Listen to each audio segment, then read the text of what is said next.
लगातार उनको जनता के विरोध का सामना करना पड़ रहा है, क्योंकि 4.5 साल तक ना विधायक ने किसी का फोन उठाया, ना कभी क्षेत्र में आया, ना किसी काम की सुधरी।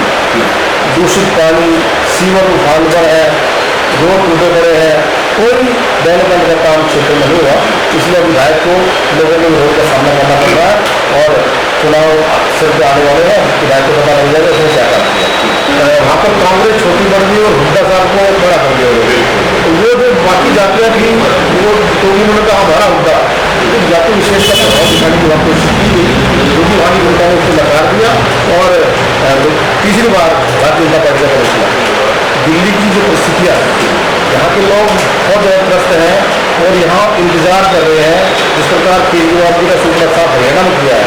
और हमने देखा कि इंडिपेंडेंस भी आगे रहे और उनकी जमानत जब हुई मैक्सिमम फीस पर, वही काम यहाँ पर जैसे इनको दिल्ली की जनता का आशीर्वाद दिया था भरपूर, उसी तरह से ये बिल्कुल इस तरह गड्ढे के सिर से सीख जाते हैं ना, उसी तरह से ये सरकार रहेगी। और आप देखेंगे दिल्ली में भी भारतीय जनता पार्टी का समर्थन मिल रहा है। देखिए ये पार्टी केवल चुनावों पर नजर देती है। पिछले 7-8 साल से हमारे जो बुजुर्ग हैं उनकी पेंशन बंद है, नए राशन कार्ड जो बनाए हुए हैं, मोदी जी जो राशन दे रहे हैं वो ये अपनी शॉप पर राशन वितरण कर रहे हैं और उसमें प्रचार केजरीवाल कर रहे हैं, जबकि वो सारा राशन केंद्र से आता है। तो ये सरकार केवल प्रलोभन द्वारा सत्ता में आने के लिए तैयार रहती है, लेकिन अब दिल्ली की जनता समझ चुकी है। अब दिल्ली की जनता को झूठे प्रपंचों में नहीं आएगी और निश्चित तौर पर इस सरकार की विदाई तय है। नमस्कार, मैं हूं अनिल कौशिक, आप देख रहे हैं बेटी न्यूज। हम लोग इस वक्त मौजूद हैं मटियालाबाद। मेरे साथ मौजूद है भारतीय जनता पार्टी के नेता अशोक शर्मा। अशोक जी, बहुत बहुत स्वागत है। धन्यवाद। अशोक साहब, क्या कुछ कहेंगे हरियाणा में जो पासा पलटा, भारतीय जनता पार्टी के हाथ में सत्ता आई, कहा यह जा रहा था, कयास ये है कि जो कांग्रेस पार्टी है शायद उसकी सरकार है, किस तरह से देखते हैं? जनता ने साथ दिया या फिर जो कमल खिला उसकी वजह क्या है? देखिए 2 बार भारतीय जनता पार्टी की सरकार रही है और लोकप्रिय प्रधानमंत्री माननीय नरेंद्र मोदी जी की किया और आप देखें तो वो परिवर्तन हुआ, युवा चेहरा मुख्यमंत्री बने और जिस गति से उन्होंने काम किया वो सब उसी का परिणाम है। और जो आपने कहा कि कांग्रेस की सरकार ने उम्मीद थी, इस उम्मीद केवल कांग्रेसियों में थी। हमें पता था कि हमने जनता के लिए काम किया है और कार्यकर्ता पूरी मेहनत से वहाँ काम कर रहे हैं, इसलिए सरकार का आना तय था। और हमने पहले तय कर रखा था कि तीसरी बार वहाँ भारतीय जनता पार्टी की सरकार बनेगी। तमाम जो सर्वे थे वो भी यही बता रहे थे कि कांग्रेस पार्टी आ रही है और न सिर्फ आ रही है, हम लोग प्रचंड बहुमत से आ रही है। और शुरुआत में जब उलझन आई, मतगणना के दिन जलेबियाँ बढ़ती हुई दिखी, लेकिन सारी की सारी बनी रही, अंत में हम देखिए सर्वे अनेकों बार फेल हुए हैं, क्योंकि मैं सर्वे पर कमेंट नहीं करता क्या उनकी पड़ती है, किस क्या उनका तरीका है, लेकिन गाँव दूर दूर है, मुझे लगा कि सर्वे वाले कहीं छोटे मोटे एरिया में गए होंगे, सभी गाँव में घूमे नहीं और उन्होंने उसी से आकलन कर लिया। लेकिन हरियाणा का क्षेत्रफल बहुत बड़ा है, दूर दूर तक गाँव है और गाँव में अलग अलग जाति के लोग हैं, वो वहाँ पर कांग्रेस छोटी पड़ गई और हुड्डा साहब को बड़ा कर दिया। तो वो जो बाकी जातियाँ थी वो तो उन्होंने कहा हमारा हुड्डा जाति विशेष का प्रभाव दिखाने की बात कोशिश की गई, क्योंकि वहाँ की जनता ने उसको नकार दिया और तीसरी बार भारतीय जनता पार्टी का प्रवेश किया। राजधानी दिल्ली की अगर मैं बात करूँ, जो विधानसभा चुनाव के यहाँ पर नजदीक है, फरवरी में दिल्ली सरकार का जाहिर है कि कभी भी चुनावों को और दिल्ली को आप देखें भौगोलिक दृष्टिकोण से तो 3 तरफ से दिल्ली जो है वो हरियाणा से घिरी हुई है। ऐसे में हरियाणा का जो चुनाव है, हरियाणा का जो रिजल्ट आया, उसका इम्पैक्ट आप देखते हैं दिल्ली पर पड़ेगा? निश्चित तौर पर पड़ेगा। और दिल्ली की जो परिस्थितियाँ, यहाँ के लोग बहुत ज़्यादा त्रस्त हैं और यहाँ इंतजार कर रहे हैं जिस प्रकार केजरीवाल जी का सूचना साफ हरियाणा में किया है। और हमने देखा कि इंडिपेंडेंस भी आगे रहे और उनकी जमानत जब हुई मैक्सिमम फीस पर, वही काम यहाँ पर जैसे इनको दिल्ली की जनता का आशीर्वाद दिया था भरपूर, उसी तरह से ये बिल्कुल इस तरह गड्ढे के सिर से सीख जाते हैं ना, उसी तरह से ये सरकार रहेगी। और आप देखेंगे दिल्ली में भी भारतीय जनता पार्टी का समर्थन मिल जा रहा है। अरविंद केजरीवाल ने कुछ दिनों पहले जो सीएम हाउस है वो छोड़ा, उनका कहना ये था कि अब जनता जब आशीर्वाद देगी, जनता की जो कचहरी है उससे जब वो आशीर्वाद मिलेगा तब वो मानेंगे कि वो दोषमुक्त हो गए और पुनः जो है सीएम हाउस है उसमें प्रवेश करेंगे। आपकी मैं मानूँ तो ऐसा लगता है सीएम हाउस अब देखिए वैसे तो ये कोर्ट का आदेश उनके लिए है, चाहे वो मुख्यमंत्री रहे या ना, ये आदेश प्रमाण रहेगा। तो ये पहली बात तो मुझे कहना ही गलत है कि मैं मुख्यमंत्री बनूंगा और जनता के दर पे पास हो जाएगा। कोर्ट ने उनको ऑर्डर कर रखा है और ये ऑर्डर तो तीसरी बार चुने जाए या ना चुने जाए, ये ऑर्डर अपने आप में स्टैंड करता रहेगा। ये बहुत स्पष्ट ऑर्डर है। दूसरी बात, अनैतिक तौर पर उन्होंने इस भवन का निर्माण किया था, अनेकों फ्लैटों को तोड़ करके उसने उसका विलय किया और किस प्रकार PWD का दुरुपयोग किया गया ये हम सब ने देखा। और जो व्यक्ति कहता था कि मैं सरकारी बंगला नहीं लूँगा, उसने एक आम सरकारी बंगला लिए एक शीश महल बनाया और जनता के पैसे का बेहद दुरुपयोग किया। तो क्षेत्र की जनता ये सब देख भी चुकी है और इस बार दिल्ली की जनता नालायक है इस मुख्यमंत्री को हटाने के लिए। और एयर क्वालिटी इंडेक्स की अगर मैं बात करूँ, लगातार दिनों दिन खराब हो रहा है। जो ग्रेड 1 है वो लागू हो चुका है दिल्ली में। जब तक पंजाब में आम आदमी पार्टी की सरकार नहीं थी तब तक हमेशा ये कहा जाता था कि पंजाब में जो पराली आज भी पंजाब में भी आम आदमी पार्टी की सरकार है, दिल्ली में भी उनकी सरकार है, तो पंजाब और उसकी लेवल से गायब हो चुका है। लगता क्या है, कारण क्या है, क्यों पोजिशन होता है साल दर साल? देखिए जब ठंड का सीजन आता है वातावरण थोड़ा हाई होता है, लेकिन सरकार पहले से इसकी तैयारी नहीं करती। जब समय आ जाता है तो ग्रैप लागू करके पाबंदियाँ आ जाती है और उसका भी दिल्ली की जनता पर असर होता है। या देखिए कंस्ट्रक्शन में बैन हो जाएगा, जो बेचारे दिहाड़ी मजदूर हैं उनको काम नहीं मिल पाता, लोगों का नुकसान होता है। तो ऐसी ऐसी चीज़ें बैन करी जाती हैं तो दिल्ली के लोगों को बेहद कष्ट होता है। सरकार पूरा 9 महीने आराम से सोती रहती है और जब सीजन आता है तभी इधर आराम खाने में ये पाबंदियाँ लगाती है। पहले से तैयारियाँ करनी चाहिए, पहले से कोई प्लान बनाना चाहिए। इनके पास कोई प्लान नहीं है। यमुना एक्शन प्लान के नाम पर कितने करोड़ों रुपये उन्होंने दिए और अभी यमुना के आप कल अखबारों में तस्वीर देख रहे हैं, अब भी उतना ही झाग यमुना में और उतनी ही मैली यमुना है, पहले से ज़्यादा मैली होगी।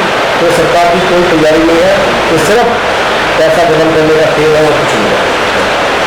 आरटीसी CM बनी, क्या लगता है कुछ ऐसे फैसले करेंगी जिससे कि जो दिल्ली का जनमानस है उससे पड़े और उन्हें जो है सत्ता में इनकी वापसी हो सके?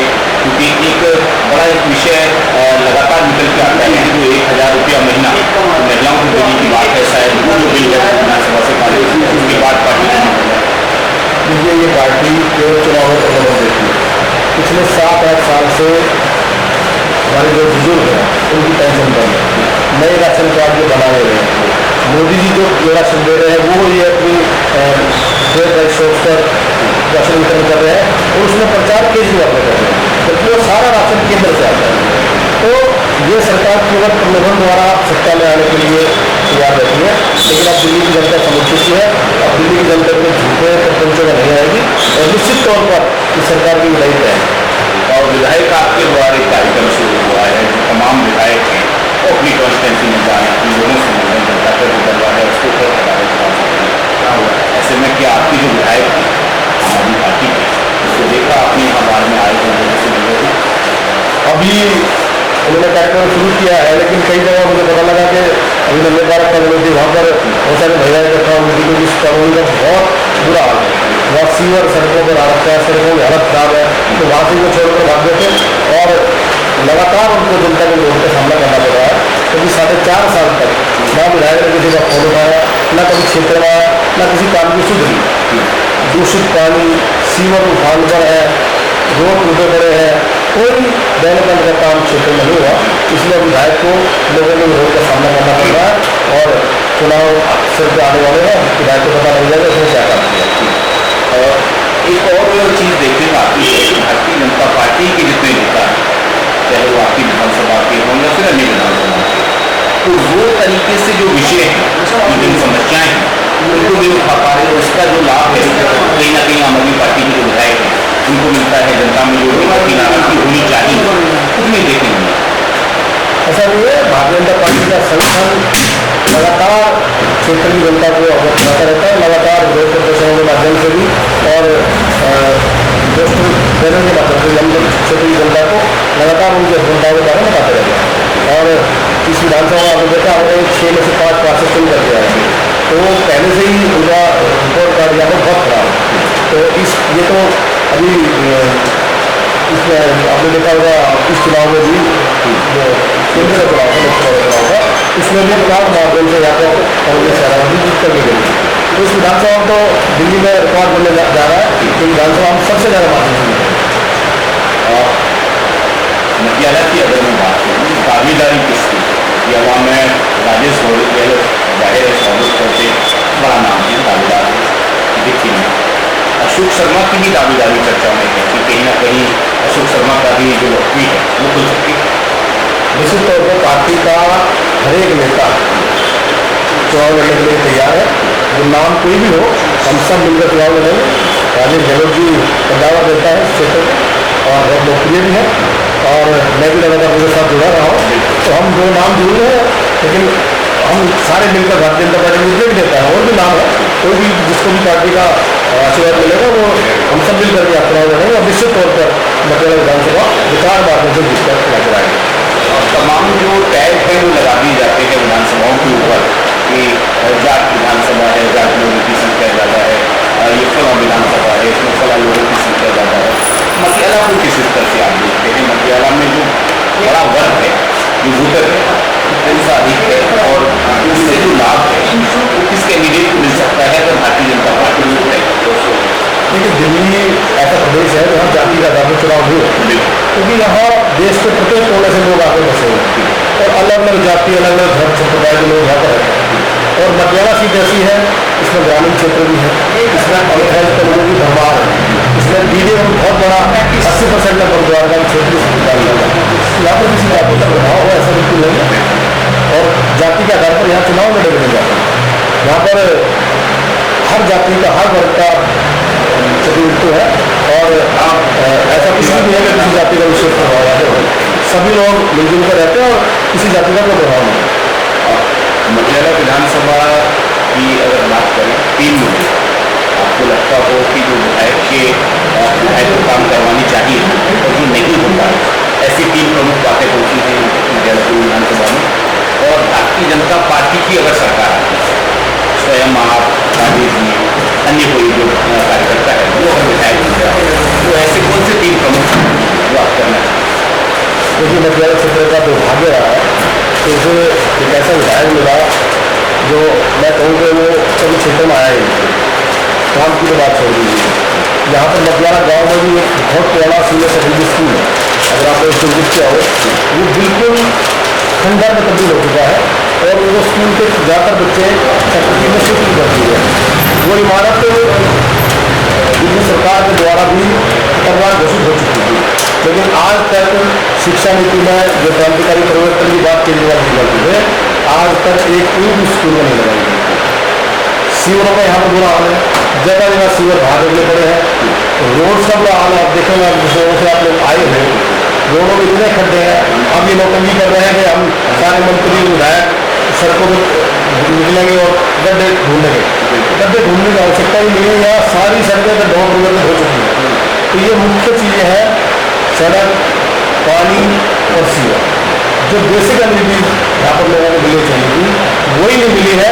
उसके अलावा एक भी अगर 10 साल में विधायक ये बता दें तो मैंने कोई एक मार्केट काम इस विधानसभा में किया है, तो मैं उसके साथ बहस करने को तैयार हूँ। चलिए, बहुत बहुत धन्यवाद, बहुत बहुत शुभकामनाएं। Thank you. अशोक शर्मा बताते हुए कि जो विधानसभा है मटियाला की अगर बात करें, उसकी जो स्थिति है दयनीय है, और इसके एकमात्र जो जिम्मेवार है वो स्थानीय जो विधायक गुलाब सिंह यादव हैं, उनकी बनती है, क्योंकि विधानसभा से अक्सर और अधिकांश समय नदारद रहे हैं और जो विकास कार्य है पिछले 10 साल से कमोबेश ठप रहे हैं। ऐसे में अगर भारतीय जनता पार्टी की सरकार बनती है और स्थानीय जो विधायक हो भारतीय जनता पार्टी का जो कार्यकर्ता बनता है, तब निश्चित तौर पर जो विधानसभा है उसके जो रुके हुए कार्य वो होंगे और जो विकास की श्रृंखला है वो जाएगी।